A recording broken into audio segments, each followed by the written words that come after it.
اللہم صلی علی محمد وعلی محمد وعجل فرجہم۔ السلام علیکم۔ ہزاروں کروڑوں درود و سلام محمد وعلی محمد پر جو وجہ تخلیق کائنات ہیں۔ آج جس ہستی کا ہم نے آپ کے ساتھ تذکرہ کرنا ہے وہ کوئی اور عام ہستی نہیں بلکہ رسول اللہ صلی اللہ علیہ وسلم کی والدہ نہ ہونے کے باوجود والدہ ہیں، والدہ کا درجہ رکھتی ہیں۔ وہ بیوی کوئی اور بیوی نہیں، جناب ابو طالب کی بیوی، حضرت علی علیہ السلام کی مادر گرامی اور حضرت ہاشم کے فرزند کی بیٹی ہیں۔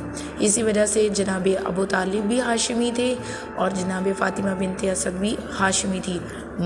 مدری اور پدری دونوں لحاظ سے ابو طالب کی اولاد ہاشمی ہیں۔ جو حضرت فاطمہ بنت اسد ہیں یہ رسول اللہ صلی اللہ علیہ وسلم کی چچی بھی تھی اور رسول اللہ صلی اللہ علیہ وسلم کی پھوپھو بھی تھی، دو رشتے تھے۔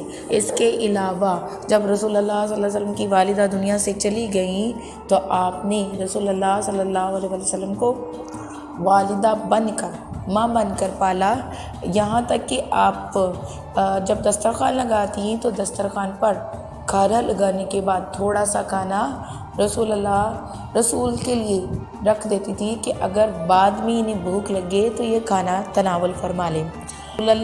رسول کو کھجوریں بہت زیادہ مرغوب تھی اور رسول اللہ صلی اللہ علیہ وسلم کھجوریں بہت شوق سے کھایا کرتے تھے۔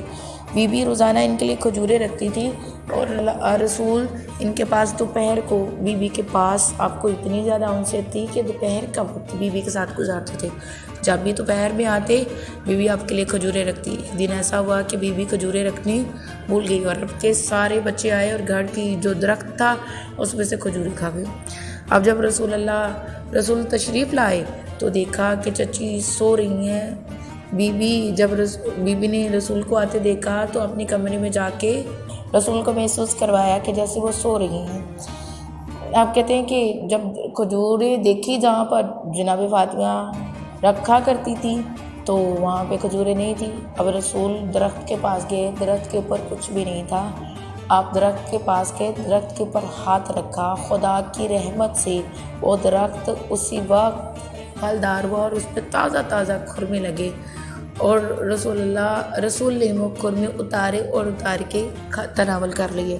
یہ واقعہ بیوی کہتی ہے میں نے اپنی آنکھوں سے دیکھا۔ اور یہ بیوی جب دنیا سے 4 ہجری کو جب دنیا سے گئی تو حضرت علی روتے ہوئے رسول کے پاس آئے اور آ کے کہا کہ میری والدہ گرامی دنیا سے چلے گئیں۔ رسول بھی رونے لگے اور رو کے کہا کہ وہ میری بھی والدہ تھی، میرے چچا کے بعد مجھ پر سب سے زیادہ مہربان اور شفیق وہ انہی کی ذات تھی۔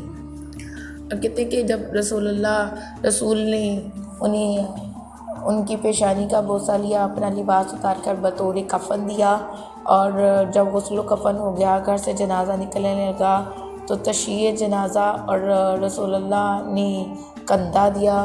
کندھا دینے کے بعد آپ نے جنت البقیع میں نشاندہی کروائی جو فرشتوں کے ذریعے آپ کو بتایا گیا تھا۔ تو نشاندہی کروانے کے بعد وہاں پر قبر کھودی گئی۔ قبر کھودنے کے بعد رسول نے چاروں طرف سے مٹی کو اور اتارا تاکہ قبر کشادہ ہو جائے اور قبر میں لیٹنے کے کبھی دائیں کروٹ اور کبھی بائیں کروٹ، دونوں کروٹ لیٹے تو جب صحابہ نے دیکھا کہ رسول نے کبھی یہ دوسرے کے ساتھ کسی دوسرے ہستی کے ساتھ ایسا نہیں فرمایا تو آپ نے فرمایا کہ مجھ پر اس بیوی کے بہت سے احسانات ہیں۔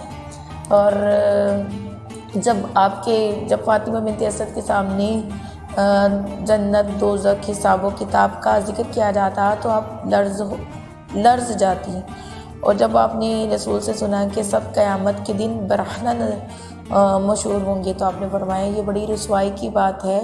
تو رسول نے فرمایا چچی جان آپ پریشان نہ ہو، میں آپ کے لیے خدا سے دعا کروں گا۔ جب حساب و کتاب کا وقت آیا، جب آپ سے سوال و جواب ہو رہے تھے، جب اماموں کا سوال پوچھا گیا تو آپ خاموش ہو گئیں، تو رسول نے پکار کے کہا ہے چچی جان کہہ دیجئے میرا بیٹا علی میرا امام ہے۔ اور کہتے ہیں کہ آج بھی جنت البقیع میں آپ کی قبر موجود ہے، لیکن آج بھی لوگ ہزاروں کی تعداد میں آپ کی قبر پر فیوز اور برکات حاصل کرنے کے لیے جاتے ہیں۔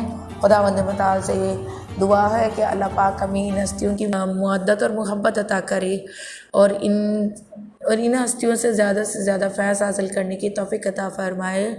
دعاؤں میں ہمیں یاد رکھیے گا۔ وسلام۔